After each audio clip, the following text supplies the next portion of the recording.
Topic हमारे पास है chapter number 13 से हम स्टार्ट करें गैसेस एक्सचेंज। अब गैसेस एक्सचेंज जो होता है जो ऑर्गेनिज्म के दरमियान एक्सचेंज होता है, मतलब हम ऑक्सीजन लेते हैं और कार्बन डाइऑक्साइड को बॉडी से बाहर क्या करते हैं, वो रिमूव करते हैं।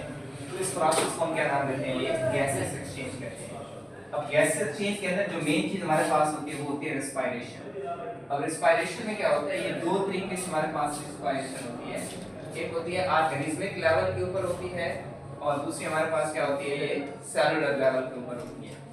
ऑर्गेनिज्मिक लेवल के ऊपर क्या होती है, ऑर्गेनिज्मिक लेवल के ऊपर ये होती है कि एक ऑर्गेनिज्म मौजूद है। ये देखिए, ये हमारे पास अगर एक ऑर्गेनिज्म मौजूद है, ये ऑर्गेनिज्म जो होता है ऑक्सीजन को, ये ऑर्गेनिज्म मौजूद है, तो इस ऑर्गेनिज्म की बॉडी के अंदर ऑक्सीजन क्या होती है, एंटर होती है। इसमें ऑक्सीजन क्या होती है, एंटर होती है और यहाँ से कार्बन डाइऑक्साइड क्या होती है, ये रिमूव होती है। इस प्रोसेस को क्या नाम देते हैं, ये ऑर्गेनिज्म। यानी एक ऑर्गेनिज्म के लेवल के ऊपर जो ऑक्सीजन आ रही है और कार्बन डाइऑक्साइड बाहर क्या कर रही है, वो रिमूव हो रही है। इसको हम क्या नाम देते हैं, ये ऑर्गेनिज्मिक रेस्पिरेशन। अब इसमें इसको ब्रीथिंग भी कहते हैं या वेंटिलेशन भी कहते हैं। इसमें दो चीजें हम डिस्कस करते हैं। एक हमारे पास होता है इंस्पायरेशन, इंस्पायरेशन होता है, एक हमारे पास इंस्पायरेशन या इनहेलेशन हो गया, इनहेलेशन होता है। दूसरा हमारे पास कौन सा होता है, ये एक्सपायरेशन या एक्सहेलेशन हो गया। तो ये हमारे पास एक्सपायरेशन, ये इसको हम क्या नाम देते हैं, ये एक्सहेलेशन कहते हैं। तो ये जो होता है किसके अंदर शामिल होता है, ऑर्गेनिज्मिक लेवल के ऊपर। तो इस टॉपिक के अंदर, इस चैप्टर में हमारा जो डिस्कशन होगी वो सारी इसी ऑर्गेनिज्मिक लेवल के ऊपर होगी, ठीक है ना। जानदार के लेवल्स के ऊपर हम देखेंगे, हम एनिमल्स का देखेंगे, मुख्तलिफ ऑर्गेनिज्म का देखेंगे, यूनिसेलुलर का देखेंगे, किस तरह से वो मतलब इनटेक करते हैं गैसेस एक्सचेंज को, वो इस तरह से।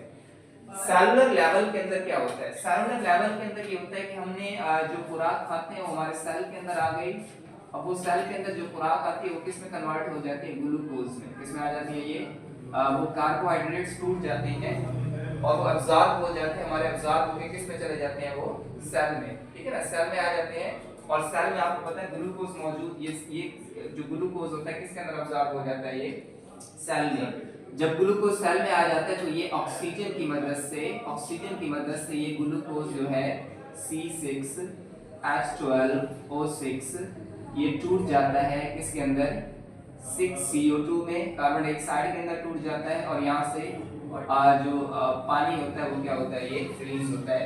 तो इस प्रोसेस ये सेल के ऊपर हो रही है। रेस्पिरेशन ऐसा लेवल है जो किसके ऊपर हो रही है, ये सेल लेवल के ऊपर हो रही है। So this is called as cellular respiration. इनको हम क्या नाम देते हैं, ये सेलुलर रेस्पिरेशन कहते हैं, जिसमें हमारे पास जो कार्बन डाइऑक्साइड होती है और ये जो सारी डिस्कशन है चैप्टर 11 में, ठीक है ना, ग्लाइकोलाइसिस वो सारा जो क्रेब्स साइकिल है उसके अंदर हम डिस्कस करेंगे।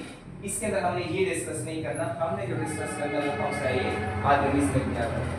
उसके बाद होती है ब्रीथिंग जो होती है, जो गैस का एक्सचेंज होता है। दो मीडियम हमारे पास होते हैं, एक एयर होता है मीडियम, दूसरा कौन सा होता है, ये वाटर होता है। ये शॉर्ट क्वेश्चन है आपका कि एडवांटेजेस एंड डिसएडवांटेजेस क्या होते हैं गैस एक्सचेंज के एयर एंड वाटर के अंदर।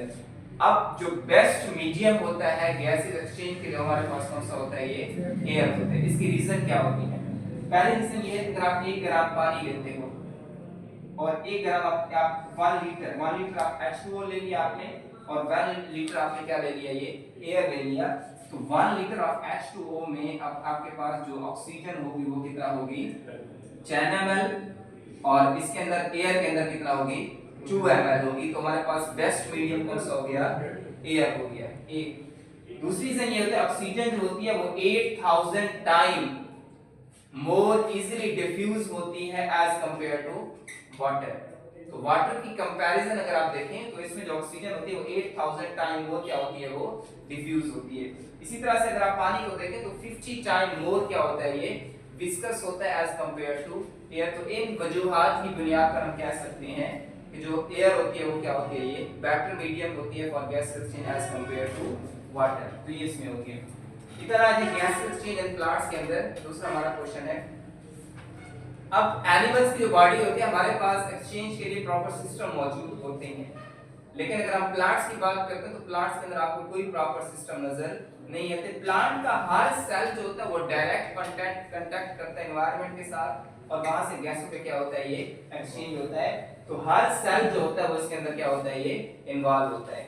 अब प्लांट्स के अंदर दो तरह के सेल आपने पढ़े थे, एक जाइलम आपने कहा था, दूसरा आपने क्या कहा था, ये फ्लोएम कहा था। जाइलम और फ्लोएम जो होते हैं ये पानी और खुराक की ट्रांसपोर्ट तो करते हैं, लेकिन गैस एक्सचेंज के साथ इनका कोई रोल नहीं होता। तो गैस एक्सचेंज के लिए हम कह सकते हैं कि xylem and phloem play no role, ठीक है ना, इसमें कोई वो किरदार जो है उनका नहीं होता स्पेसिफिकली। अब प्लांट्स के अंदर जो गैसेस एक्सचेंज होती है मोस्टली किसके जरिए होती है, ये लीफ के जरिए होती है, ठीक है। अब लीफ का स्ट्रक्चर यहाँ पे मौजूद है। इस स्ट्रक्चर के अंदर आप देखें वो अपर एपिडर्मिस हो गया और हमारे पास कौन सी होती है, ये लोअर एपिडर्मिस होती है। अब इसमें स्पेशल पोर्स होते हैं लोअर एपिडर्मिस के अंदर, इनको हम क्या नाम देते हैं, स्टोमेटा कहते हैं, गार्ड सेल्स, ठीक है ना, ये गार्ड सेल्स हो गए। और इसके अंदर जो पोर्स होते हैं इनको हम क्या नाम देते हैं, स्टोमेटा कहते हैं। इसी के जरिए वो क्या करते हैं, वो कार्बन डाइऑक्साइड को इनटेक करते हैं, कार्बन डाइऑक्साइड को इनटेक करते हैं और ऑक्सीजन को क्या करते हैं, बाहर रिमूव करते हैं। तो ये जो स्ट्रक्चर होता है ये हेल्प करता है किसके अंदर, ठीक है, स्पेशल स्टोमेटा पोर्स होते हैं लीफ के अंदर, जिसके जरिए गैसों का क्या होता है, वो एक्सचेंज होता है। इसी के जरिए यहाँ से वो कार्बन डाइऑक्साइड एंटर होगी और ऑक्सीजन यहाँ से क्या करते हैं, वो रिमूव करते हैं। तो ये इसमें होगी। अब स्टोमेटा जो होते हैं, अगर टोबैको प्लांट में देखें, टोबैको प्लांट जो होता है इसमें बहुत ज्यादा आपको नजर आते हैं। अगर आप टोबैको प्लांट में देखें तो उसमें जो स्टोमेटा होते हैं 1 स्क्वायर सेंटीमीटर के अंदर होते हैं 12,000। कितना होते हैं ये, 1 स्क्वायर सेंटीमीटर के अंदर स्टोमेटा की तादाद कितना होती है, 12,000 स्टोमेटा। मतलब इतना ह्यूज अमाउंट में क्या होते हैं, ये मौजूद होते हैं, जिसकी वजह से गैसों के एक्सचेंज को क्या करते हैं, ये इजी बनाते हैं, ताकि इजीली गैसेस क्या होती हैं, ये एक्सचेंज होती हैं। दूसरी इसमें चीज मौजूद होती है एयर स्पेस। अब देखें ये एपिडर्मल सेल्स हो गए, ये पैरासाइट मेसोफिल सेल्स होते हैं, ये स्पॉन्जी मेसोफिल सेल्स होते हैं, ये बंडल शीट्स होती है इसमें, ये बंडल शीट्स हो गई, ये जाइलम के सेल्स भी है, लैंटी सेल्स भी हैं, और आपके पास किसके जरिए होता है, ये एपोइटिक प्लांट्स के जरिए।